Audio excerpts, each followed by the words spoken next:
नमस्कार।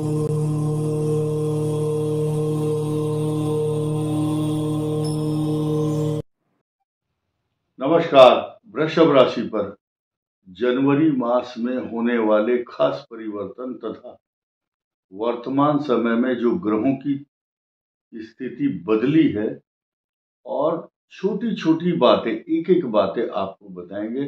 आपको नोट कर सकते हैं या लिख सकते हैं, अन्यथा इसको ध्यान से और गंभीरता से सुन सकते हैं। जिन लोगों की समझ में बात नहीं आती है वो इस बात को ध्यान रखें कि ये पॉजिटिव और निगेटिव शब्द से अंदाजा लगाएं कि ये अच्छा होगा कि खराब होगा। लेकिन जिनको बेसिक नॉलेज है ज्योतिष की, उनकी समझ में बात बिल्कुल साफ साफ नजर आती है। ये वीडियो जो बन रहा है ये केवल कृत्तिका, रोहिणी और मृगशीर्ष नक्षत्र के जातकों के लिए विशेष रूप से है। लेकिन फिर भी कंफ्यूजन रहता है लोगों को कि आप चंद्र राशि से बता रहे हैं या लगन राशि से। मैं आपके जानकारी के लिए बताऊं, वृष लगन अगर है और राशि नहीं है तो भी 80% आपके ऊपर ये चारों तरफ जो ग्रहों का जाल फैलाया हुआ है हमने, ये आपके ऊपर एप्लीकेबल होगा ही होगा। लग्न पर भी और राशि पर भी होता ही है, ये ज्योतिष का नियम है। दूसरी बात, आप ज्योतिष सीखना चाहते हैं तो ये हमारे लिए संभव नहीं है कि हम आपको ज्योतिष सिखाने की दृष्टि से ये काम नहीं किया जा रहा है। आइए जानते हैं प्रमुख बदलाव क्या है इस महीने आपकी राशि पर। अष्टम भाव में सूर्य चल रहा है। अष्टम भाव अच्छा नहीं होता, साफ साफ बात है। मानसिक चिंता, कष्ट, बीमारी, खाज, खुजली, फोड़ा फुंसी ये पैदा करता है। साथ ही साथ आज महसूस करेंगे, जब ये वीडियो आपको मिलेगा, आपकी राशि पर, धनु राशि पर बुधादित्य योग बनेगा और बुध जो है आ चुका है मूल नक्षत्र पर। यानी कि ये जो वीडियो चल रहा है इस समय, ये नक्षत्रों को आधारित करके बताया जा रहा है कि किस नक्षत्र को कौन सा ग्रह गवर्न करता है या शत्रु होता है, मित्र होता है, ये ध्यान देने की बात है। बुध, इसकी पूरी की पूरी दृष्टि यहां पर होगी, आपके अपने घर पर होगी, धन स्थान पर होगी। ये धन कुटुंब वाणी का स्थान है। आगे बढ़ते हैं। ये दो ग्रह हमने कवर कर लिए। अब आ जाते हैं हम मंगल के ऊपर। मंगल 21 तारीख को जनवरी में वक्री होकर यहां आएंगे। ये शत्रु भाव है, ये शत्रु राशि है मंगल की।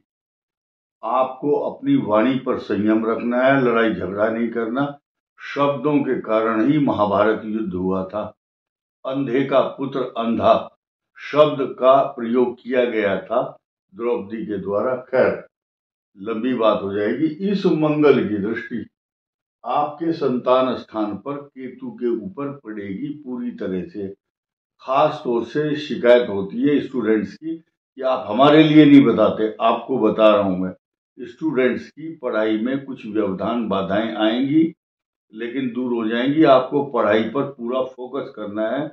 फालतू बात में, मोबाइल में, इधर उधर की फिजूल की बातों में आपको नहीं आना है, नहीं तो आप अपने मार्ग से भटक सकते हैं। जिस लक्ष्य की तरफ आप बढ़ना चाहते हैं उस लक्ष्य से ये केतु जो है भटका देता है। और सपोर्ट करने वाला बृहस्पति यहां पर है। अगर आपकी खुद की इच्छा होगी, लक्ष्य को प्राप्त करना चाहते हैं, तो आप ध्यान देना, आप अपने लक्ष्य को प्राप्त कर लेंगे। बहुत लोगों की सवाल और प्रश्न होते हैं, हमारे यहाँ संतान होगी या नहीं। संतान होगी, ये गर्भ का स्थान है, पंचम भाव, संतान, प्रेगनेंसी, संतान प्राप्ति। बृहस्पति की दृष्टि है, संतान प्राप्ति होगी ही होगी, ऐसा हो ही नहीं सकता। किसी एक आध % कोई बंदा ऐसा है जिसकी कोई प्रॉब्लम हो फिजिकली, वो अलग बात है, अपने डॉक्टरों से मिले। लेकिन केतु यहां बैठने से हर व्यक्ति की, हर महिला, हर पुरुष की जिम्मेदारी है जिसका केतु यहाँ पर बैठा हुआ है या वृषभ लगन है या वृषभ राशि है, तो डॉक्टरों के चक्कर तो लगाने पड़ेंगे। आपको गर्भ से संबंधित समस्याओं को सीरियसली लेना पड़ेगा, हल्के में नहीं लेना, क्योंकि बच्चे की गर्भ में रक्षा सुरक्षा जिम्मेदारी बनती है। केतु कष्टकारक होता है। पेट में कुछ ऐसी बातें हैं जो हम खुल करके नहीं बता रहे हैं, क्योंकि आज का समाज तरह तरह की बातें बनाता है। मैं सिर्फ आपको सांकेतिक भाषा में बता रहा हूं। पंचम भाव गर्भ में होने वाली समस्याओं को उत्पन्न करता है। सीधी बात, मंगल हो गया। अब आते हैं हम सीधे बुध की तरफ। बता चुके हैं बुध की दृष्टि है, आपके लिए अच्छा है। जब तक बुध यहाँ है आपके लिए शुभ फल पर देगा। बृहस्पति चंद्रमा गज केसरी योग बना रहा है। राजाओं की तरह से डायनेमिक पर्सनालिटी आपकी चमक रही है और चमकती रहेगी, क्योंकि बृहस्पति स्वयं गोचर के हिसाब से रोहिणी नक्षत्र में है। रोहिणी नक्षत्र में बृहस्पति का होना कोई सामान्य बात नहीं है, क्योंकि इस स्थान का और इनकम हाउस का लॉर्ड यहाँ पर बैठ गया। सामान्य फल नहीं देगा बल्कि एक्स्ट्रा ऑर्डिनरी देगा। साथ में ये देखिए, ये स्थिर राशि है। स्थिर राशि से दशम भाव स्थिर राशि में ही शनि है, पॉजिटिव है। 27 तारीख, ये 27 लिखा, 27 जनवरी को शुक्र यहाँ पर आएंगे उच्च राशि में, उत्तरा भाद्रपद नक्षत्र। ये शत्रु राशि जरूर है, शत्रु का नक्षत्र है, सॉरी। मीन पर उत्तरा पूर्व भाद्रपद नक्षत्र पर शुक्र आएंगे, उच्च राशि में होंगे। लेकिन तब तक आपकी केंद्र, ये चारों केंद्र हैं 2, 5, 8, 11, आपकी लगन का स्वामी, राशि का स्वामी ये चंद्रमा उच्च राशि में है यहाँ, और उच्च राशि में शुक्र भी आ जाएंगे। लेकिन तब तक ये जो दो ग्रह हैं, ये इनका कॉम्बिनेशन बहुत कम देखने में आता है, बहुत कम मिलता है। और ये देखिए, दोनों इकट्ठे हो चुके हैं। आपको माला माल करेंगे, नौकरी, व्यापार, प्रतिष्ठा, ऑफर आएंगे बहुत अच्छे अच्छे। आपको कंफ्यूज नहीं होना है। नई बात ये बताना चाहते हैं, जिसके लिए ये वीडियो बना है। आपके अष्टम भाव से ट्रांजिट करते हुए 8:55 पर रात को 14 तारीख को, आज से ठीक 9 दिन के बाद, ये सूर्य ऑटोमेटिक यहाँ पर आएंगे और इसका यहाँ पर बैठना वृषभ लगन, वृषभ राशि के लिए अमृतमय माना जाएगा। कारण क्या है? सूर्य जब यहाँ पर आता है तो अमृत तत्व बरसाता है, और क्यों नहीं बरसाएगा उसका कारण बताता हूं मैं। कुंभ का आगाज हो चुका है प्रयागराज में, तो जब अमृत बरसता है, कब बरसता है? जब सूर्य मकर राशि में प्रवेश करते हैं। मकर संक्रांति, उत्तरायण में सूर्य जाएंगे तो 8:55 पर बृहस्पति की दृष्टि होगी। ये बृहस्पति यहाँ भी गज केसरी योग बनाता है, और जब सूर्य के ऊपर डालेंगे तो चंद्रमा और सूर्य का गज केसरी योग, डबल इनकम, डबल फायदा, डबल आपका भाग्य काम करेगा, इसमें कोई संदेह नहीं है। अब मूल त्रिकोण में शनि की बात कर लेते हैं। शनि आपका भाग्येश है। आपके 2 हाथों में लड्डू नहीं है, 4 तरफ लड्डू है। एक तो प्लेट में रखा हुआ है, 2 लड्डू हाथों में है, और एक लड्डू आपके मुंह में है। चारों तरफ से खुशहाली और खुशी और खुशियां का माहौल है। इस मंगल की यहाँ पर शनि पर दृष्टि षडाष्टक योग बनाता है।